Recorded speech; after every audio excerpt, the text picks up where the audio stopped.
Fala aí pessoal, Eduardo Castilho. Esse é o primeiro vídeo de uma série que eu espero criar para vocês para contar todo o meu processo de recuperação e reabilitação depois da lesão que eu tive, que foi uma ruptura total do tendão de Aquiles. A minha motivação para fazer esse vídeo foi primeiro porque eu procurei muito na internet, muito conteúdo e achei um conteúdo muito espalhado, muita coisa em diferentes fontes aí, nada muito sequencial. E achei muito conteúdo em outras línguas, mas em português eu achei pouca coisa que fosse bem completo. Então resolvi fazer isso, criar esse material para poder ajudar quem está passando por isso. Além disso, para também ter alguma coisa para fazer nesse tempo que é bem complicado de reabilitação, no qual eu tenho muito tempo livre. Eu vou fazer vídeos periódicos, a minha ideia é fazer vídeos semanais, agora no começo. Depois, assim que for passando essa primeira fase, talvez eu espace mais os vídeos, faça vídeos mensais. Vai depender da quantidade de conteúdo que eu tenha. Juntei um tanto de conteúdo legal, eu crio um vídeo novo e posto aqui para vocês. Essa semana, esse primeiro vídeo eu chamei de Semana Zero, porque é justamente anterior à minha cirurgia, então eu vou contar como foi o processo antes, desde a lesão até a data da cirurgia, e aí a partir daí começa a contar como o processo de recuperação propriamente dito. Então esse vídeo eu chamei aqui de Semana Zero. E antes de contar o que aconteceu comigo especificamente, eu queria falar um pouco sobre a lesão no tendão de Aquiles, que é uma lesão relativamente comum para esportistas de fim de semana, esportistas amadores e em alguns casos até em esportistas profissionais. É uma lesão muito comum em esportes que tem muita mudança de movimentação, então esportes que futebol, que tem saltos também, vôlei, basquete. Hoje em dia tem sido muito comum também em esportes crossfit, que tem aparecido ultimamente. Então não é comum em esportes de corrida de rua, por exemplo, no qual o movimento é repetido. Não é tão comum, são mais as tendinopatias, né, que é a tendinite, inflamações e tudo mais. A ruptura ela ocorre normalmente em movimentos um pouco mais bruscos. No Brasil, a grande maioria acontece no futebol, e aí eu vi vídeos americanos, a grande maioria no basquete, então tem todas essas características aí. Mas também é comum em ginástica olímpica, então tem várias origens aí. É uma lesão que ela acomete, na maioria dos casos, homens.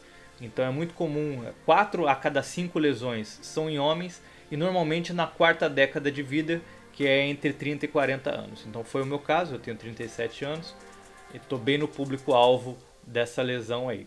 Possivelmente a grande maioria do pessoal que está me assistindo também esteja mais ou menos nessa faixa etária aí. A minha lesão ela aconteceu no dia 12 de junho, era um sábado.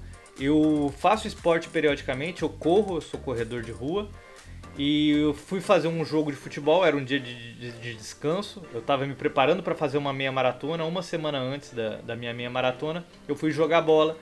E aí já estava jogando há mais ou menos uma hora, já de um pouco mais de uma hora que a gente estava jogando, futebol tranquilo. Então eu falo isso porque para saber que eu já estava aquecido, então não foi no começo do treino, não foi nada muito repentino, eu já estava com o corpo quente. E aí fui fazer um movimento de pique, de corrida. E aí foi o clássico que acontece em praticamente todas as lesões. Eu tive todas as lesões de ruptura, né, do tendão de Aquiles. Eu tive a sensação que alguém tinha me chutado o calcanhar, ou que eu tinha levado uma pedrada, ou que alguma coisa tinha me atingido. Fez um barulho seco, um estampido. Nesse momento eu virei para trás para ver quem que tinha me chutado, e naquele momento não tinha ninguém. Eu já tive a sensação que era isso, vou explicar por quê, porque o meu pai ele teve a mesma lesão alguns anos atrás e ele tinha me explicado o que tinha acontecido. Ele tinha justamente me relatado isso. Então já veio essa história do meu pai na cabeça, e naquele momento eu falei, foi o tendão. Então eu sentei no chão, eu não tive dor. Então é importante saber que o tendão de Aquiles, ele não é uma região que ele é completamente vascularizado. Todo o tendão ele tem essa característica de não ter muita vascularidade. Então, dependendo da região em que ele pega ali, até a quantidade de nervos é bem inferior. Então, pode ser que você tenha a situação de dor, normalmente quando ela rompe um pouco mais acima, mas nem toda ruptura de tendão ela vem acompanhada de dor. Então, a dor não é um fator predominante, ela ocorre. Eu vi muitos relatos de pessoas dizendo que tiveram dores fortes no momento da lesão. No meu caso, ainda bem, eu não tive dor nenhuma. Então eu já sentei no chão no momento que eu vi que tinha acontecido.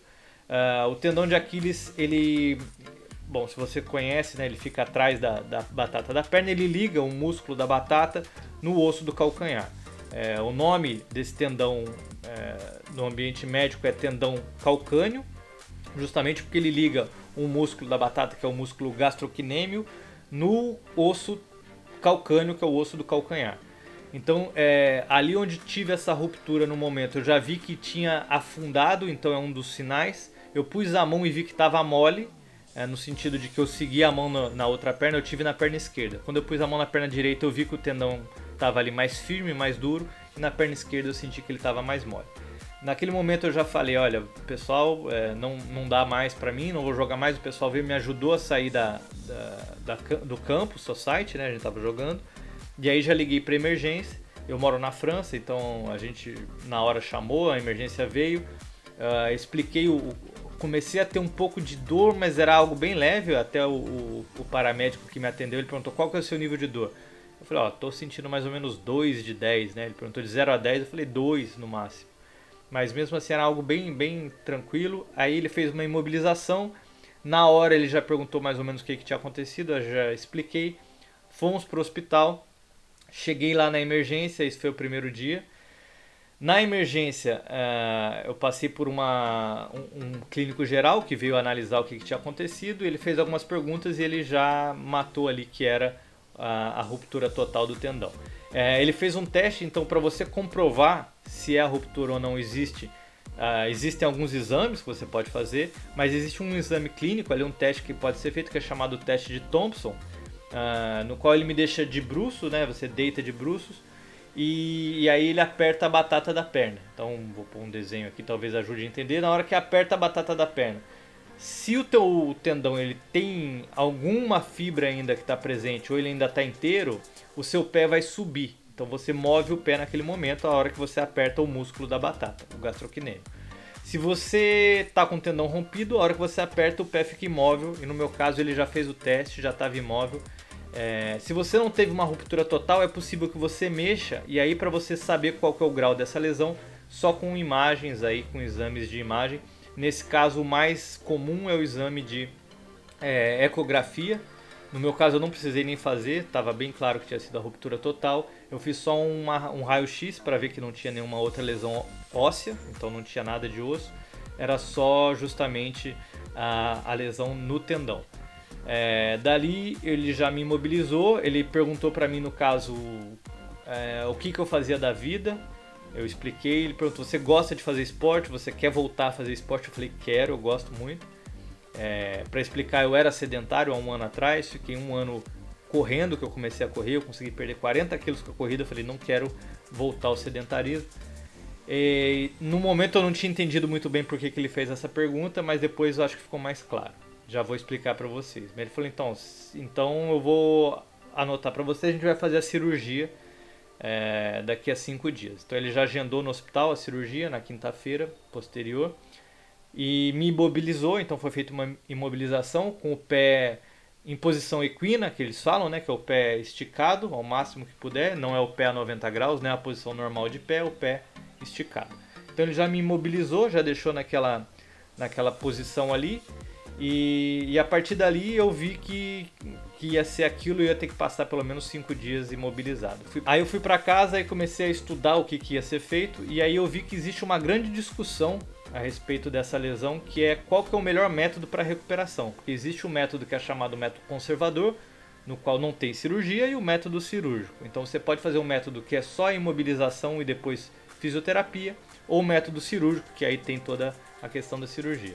Existe muita controvérsia nesse meio, eu não achei nada conclusivo, achei estudos, li artigos a respeito disso, que diziam que talvez a taxa de re-ruptura é maior em alguns casos, ou que a recuperação é mais lenta quando não se opera, algumas coisas nesse sentido, mas li alguns artigos que dizem que a longo prazo os efeitos são praticamente os mesmos.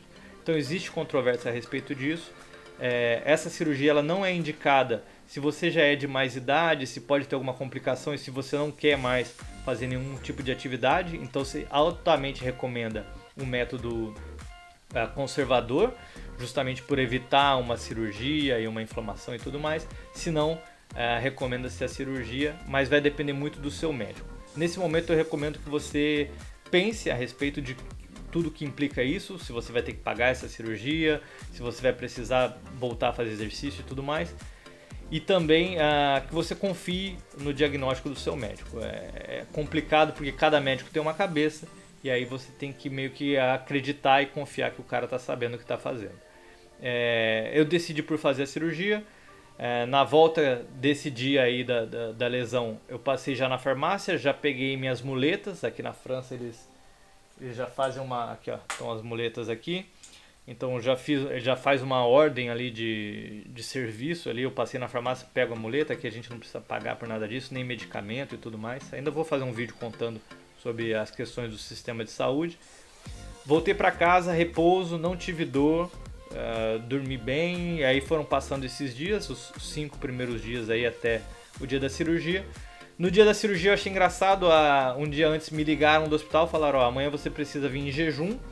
E principalmente precisa tomar banho e lavar cabelo. Eu achei engraçado eles pedirem para eu lavar o cabelo. Eu acho que aqui na França eles devem encontrar algumas situações bem complicadas. Mas eu falei, tudo bem, claro, não tem por que não, eu lavo o meu cabelo. E aí eu acordei no dia seguinte, fui de manhã para o hospital. Fiz uma cirurgia no método que eles chamam ambulatório, ou seja, eu entro de manhã e saio no final do dia, não precisei dormir, nada, foi uma cirurgia bem tranquila. O processo da cirurgia... vou tentar explicar para vocês. Eu cheguei no hospital por volta das 10 da manhã, ainda estava de jejum, né? Fui ali preparado pela anestesista. A anestesista me perguntou até, falou, você quer tomar a hack, né? Tinha as duas opções, ou eu fazia a cirurgia com anestesia geral, com a hack na base da coluna, ou a gente pode dar uma cirurgia, uma anestesia local só no membro da perna. Eu falei, qual que é a diferença? Ela falou, não, é que você vai estar acordado, isso pode te incomodar um pouco, mas não vai ter dor. Eu falei, não, então pode ser só a local mesmo, evitar algum problema aí. Então acabou que eu fiz com anestesia local. A anestesia para aplicar ela é tranquila, não dói nada. Um pouco de uns choques porque é no nervo, mas aí ela já me deu anestesia. Demorou mais ou menos uns 30, 40 minutos, eu estava com a perna dormente. Fui para a mesa de cirurgia acordado. A cirurgia é feita de bruços, né? Você deita de bruços. Nesse momento, a enfermeira perguntou se eu queria dormir. Eu falei que por mim era indiferente, eu podia ficar acordado. Ela falou, então tá bom. E aí começou a cirurgia, eu não senti nem começar. A enfermeira até esqueceu de me avisar. Ela falou, esqueci de te avisar, mas já está acontecendo a cirurgia. Eu falei, tá bom. Senti um pouco de dor, para ser sincero, porque eles fazem um garrote na perna para parar a circulação de sangue, aperta na altura da coxa e minha anestesia era do joelho para baixo. Daí eu falei, olha, tá incomodando um pouco minha perna. Daí ele aliviou um pouco, chegou a me dar um sedativo, eu fiquei um pouco sonolento e tal, mas aí resolveu, fiz a cirurgia demorou aproximadamente 1 hora, um pouco menos de 1 hora. Eu fiz com a incisão vertical, a mais tradicional. Existem casos que são feitos outros tipos de incisão, mas a que eu fiz é aquela mais comum, que é um traço vertical de cima a baixo, com mais ou menos uns 12 centímetros ali. E aí é feita a reconexão do tendão e é costurado uma ponta na outra. Depois disso é fechado, claro, e é feita uma imobilização com uma bota e voltei para casa, então ele já me libera. Voltei para a sala de espera, eles têm que esperar passar o efeito da anestesia, tem que esperar urinar, né, que é normal quando se toma anestesia. E aí me passou uma sequência de medicamentos e pediu para eu voltar para casa. Voltei para casa nesse dia, foi o momento que eu mais tive dor, ou que eu tive dor de verdade, então tomei bastante remédio, peguei alguns remédios para dor, ele me passou. Nesse dia foi o dia que eu mais precisei desses remédios. Mas consegui dormir e não tive maiores complicações. Bom, esse foi a semana 0. A partir daqui eu vou contar como funciona a recuperação. A minha ideia nesse vídeo aqui é mostrar para vocês que o processo funciona, porque eu espero que funcione comigo. Mas eu conheço vários casos, é muito comum, tem casos de atletas que voltaram a jogar bola. O Adriano Imperador, jogador de futebol. Teve o Beckham também, que é jogador de futebol. Teve o Kobe Bryant, o Kevin Durant, que são jogadores de basquete. Lucarelli, jogador de vôlei da seleção brasileira. Então tem muitos casos de atletas que tiveram essa lesão e voltaram aí depois de algum tempo. Eu ainda não vou falar de tempo, no próximo vídeo a gente fala das fases de recuperação aí. mas basicamente é se manter positivo, que é possível voltar. É um processo que eu entendi que ele é bem longo, então a gente tem que ter paciência, mas não tem outra opção. E o que eu recomendo para você que está passando por isso é, primeiro, procure o médico o mais rápido possível. Todos os relatos que eu vi de pessoas que demoraram a procurar um médico tiveram complicações ou foi muito mais complicado o processo. Então, quanto antes você for atrás do médico para fazer o processo de recuperação é melhor, seja cirúrgico ou não. Independente de qual processo seja escolhido, você vai ter que imobilizar, então busque para imobilização, porque uma vez que você deixa o pé na posição equina, que eles falam, né, imobilizado nessa posição esticada, o tendão ele tende a se juntar mais fácil, vai ser muito melhor a sua recuperação e evita que você tenha que fazer cirurgias mais complicadas, de ter que fazer transplante de uma parte de um tendão de uma parte para outra parte. Então a dica que eu dou é procure um médico e resolva isso o mais rápido possível. Então esse é o primeiro vídeo dessa sequência. No primeiro eu venho com o princípio da recuperação. Espero que tenha gostado. Boa sorte, paciência que vai dar tudo certo.